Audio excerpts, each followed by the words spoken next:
and welcome back to another episode of Unconfused, where we decode the slang old and new. I'm your host, Clarissa, and today's episode we are hashing out some relationship buzzwords. But as always, I'm not flying solo. We have our Unconfused OGs to help us break it down. First up, we got Lisa, who's always in the know and a trend tracker. Hi, ladies. Looking forward to doing some decoding. Next up, we've got Lilia, our resident slang sleuth. If it's blown up, she knows all about it. Hey there, I'm Lilia. Looking forward to spending the next 30 minutes with you all.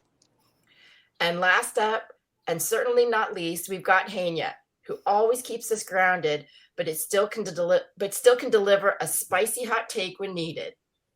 Spicy, especially for Cinco de Mayo. What's up, brah? So happy to be here. All right, so today we're digging into some phrases you've probably already heard floating around. First up is Lisa. What do you have for us, Lisa? All right, so I've got a fun one. It is actually 2 words hyphenated, and it is pick me. Anybody know what that means or where it comes from? You know I'm going to ask how to spell it. Spell it, yeah. Okay, Yep. so it's it's the word pick, P-I-C-K hyphen me, M-E. Isn't that Also like... referred to as a pick me girl. That's another way it's used. It's a pick me girl. Yeah. Isn't that kind of like back in dodgeball when you would try to get picked on a team? Like it's like pick me, pick me, pick me. Kind of, yeah. It's kind of that. Is Any it, other ideas? Yeah. Is it a girl or a guy? I'm assuming it goes for both, but maybe not. Saying that she's available and ready to go out on a date with you? Oh, I like that. Not exactly. Or is it pygmy? No. Pygmy? No. Not exactly. All right, Heynia, what do you think? Is it a butter-faced girl where she's the last one to get picked because you have to have a bunch of beers before you choose her? Because Okay, you're going to have to explain butterface. I know what that means, but I will tell you all what pick me means. Okay, a pick me girl, this is a derogatory term for a girl or woman who only cares about being popular with boys or men. So they're not a girl's girl. They're somebody that will throw you under the bus to get the attention of a guy. It's a real negative to be a pick me girl, at least to other women. And you want to know where it comes from? Trollop? No, not Okay. exactly.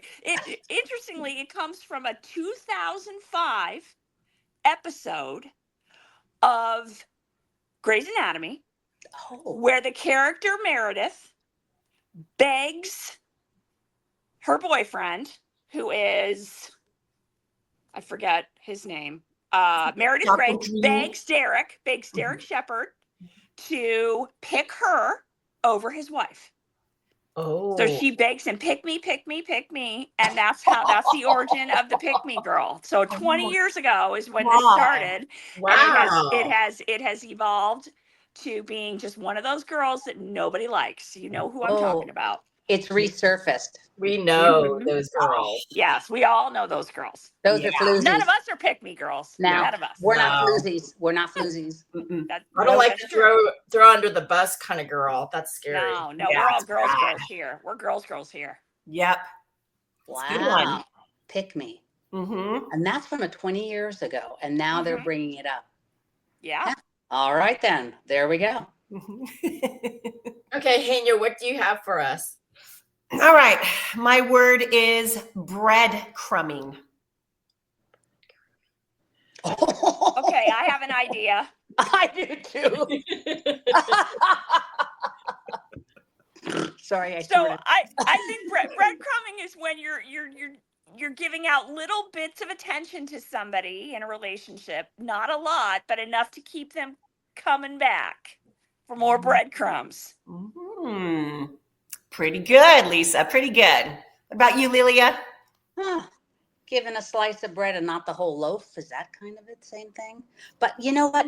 Breadcrumbing, I don't know. It just could be like you're just giving, you're giving a girl, maybe you're giving a girl or you're giving a guy, like you said, just little breadcrumbs, like little tidbits, but you're not really that interested. You're just kind of pick me. Oh. All right. Good one, Lilia. All right, Claire. Maybe it's a totally different thing, like, like a chicken cutlet, you're covering it all in breadcrumbs. And I was actually thinking that. I was like, wow, that sounds good, like chicken parmesan right now. Yeah, exactly. You're covering that person and giving them way too much attention, Hmm. And making them extra crunchy and delicious. Just giving them little crumbs. Yes. But not the whole loaf of bread. Yeah. This is the foodie in all of us speaking to this, but it's basically, you've all like touched on it. It's basically leading somebody on, that you give them enough attention, you hook them, you say nice things and, oh, I really like you and let's go on and date or whatever for relationship reasons. And then you just never respond. So you get the person hooked and then that's it. You ghost them? Yeah. So it's like player vibes. Yeah. Oh. Yeah. Yeah. It's a manipulative tactic, as well to get something that you want. And then giving them little crumbs. Yeah. Yeah. They're crumbs. Mm-hmm. Wow. Okay, Lilia, what do you got? All right. Gen Z is credited with 3 of these, and it's taking stage, red flags, and the most recent, the infamous situationship. Situationship. So is that the word we're going to discuss? That is the word. They're all basically the same, but the latest hot word is situationship. Is that like drama in the relationship? I think of the situation from Jersey Shore, and I wonder if it has something to do with him and the situation. Is it? Let me think about that one a little bit more. All right, let's go to you. I think situationship is like, when they ask, what is your relationship status? And you say it's complicated.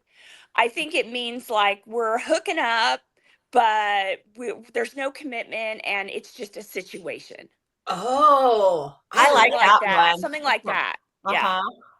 I like it how you're saying no commitment and we're just in this, we're in a situation because we have to date. Yeah, we're having fun, but there's no commitments and we're getting together. Heynia, what do you think? Have you thought about it?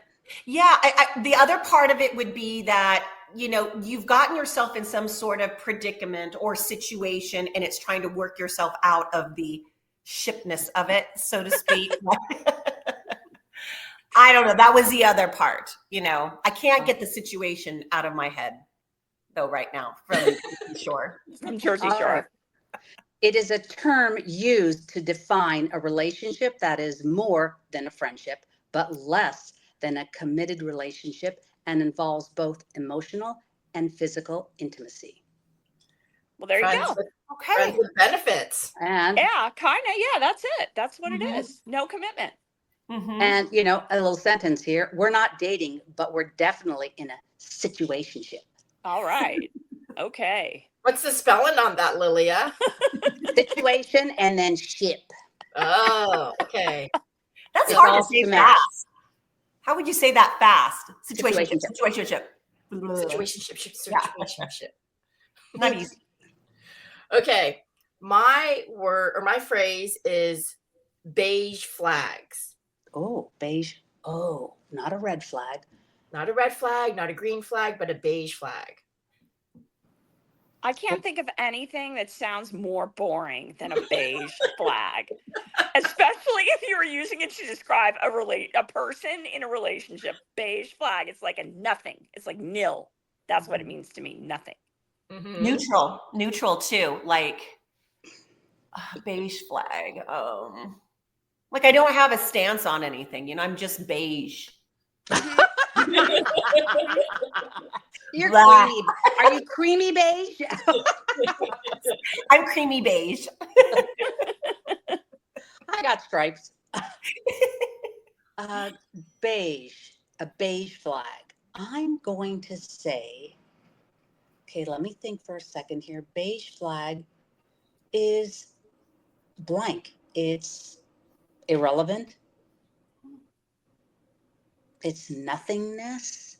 Beige flag. It's like my mother talked to me, and I just gave her a beige flag. That sounds kind of sassy. And that does kind of stuff. You just added some zest to Yeah, you add some zest to that beige flag. Yeah. Okay, so beige flags are the opposite of red flags, and they're like basically what you guys all said. It's very blasé, neutral, but it's a potential issue with the relationship. So, like you're in a relationship with somebody and they're always on the phone, they're not really present. They're always like looking at their phone. So it's just kind of a flag, but not necessarily a red flag. It could be a problem, but it's not a problem now. It's annoying. Yeah, it's like bland and annoying. I'm so using that on my boys. Yeah. Beige flag. Yeah. I like that. That makes a lot of sense. Something that could potentially turn into a red flag in the future, but right now it's just an annoyance, just a little thing, And it's super hot with the Gen Zers. They love talking about beige flags in the relationship. It's time to go. I can't wait to use that. The phone is the perfect thing. Yeah, we're all the red flag generation, and they're the beige flag generation. Yeah. Yep. Boring. Yeah, boring. They're on their phone. It's boring. It's a beige flag. That is so good. Yeah, I can think of a lot of beige flags. Like he has a really close relationship with his mother. That could be a beige flag.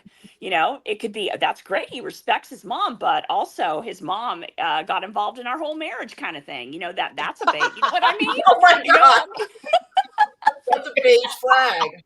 Right. That becomes a red flag. It starts beige and it becomes red, right? Oh my, you know what? We are chuggy and beige flags. Definitely. Right. Oh man. I like them. I like them all. I'm going to use them all. Good. Yeah. Okay. Well, today we covered Pick Me Girls. We covered Breadcrumbing, Situationship, and Beige Flags. So that's basically a wrap for today's Unconfused episode. And we hope that you guys had a great time and uncoding the relationship mysteries. Big thanks to our Unconfused tribe, Lisa. Bye, everybody. Enjoyed spilling the tea with y'all. Lilia. Have a wonderful rest of the week, everyone. Looking forward to talking to you next week, coming up with some new slang words. And Heynia. Thanks all for tuning in. Always fun, lots of laughs, and looking forward to the next time. All right. And thank you to all of you for listening. Make sure to follow, subscribe, and rate us and leave us a review. And if you have a word you want to learn more about, drop us an email. And then next week, get ready to be unconfused once again. Or what if they give us some words to put out there? No, that's what we're asking them for. Why don't you send us an email? Send us an email. I like it. It's in the description, unconfusednow@gmail.com. So until then, keep it real, keep it chill, and remember, if you're unsure, we're always here to help you decode it. Catch you later. Bye. Bye.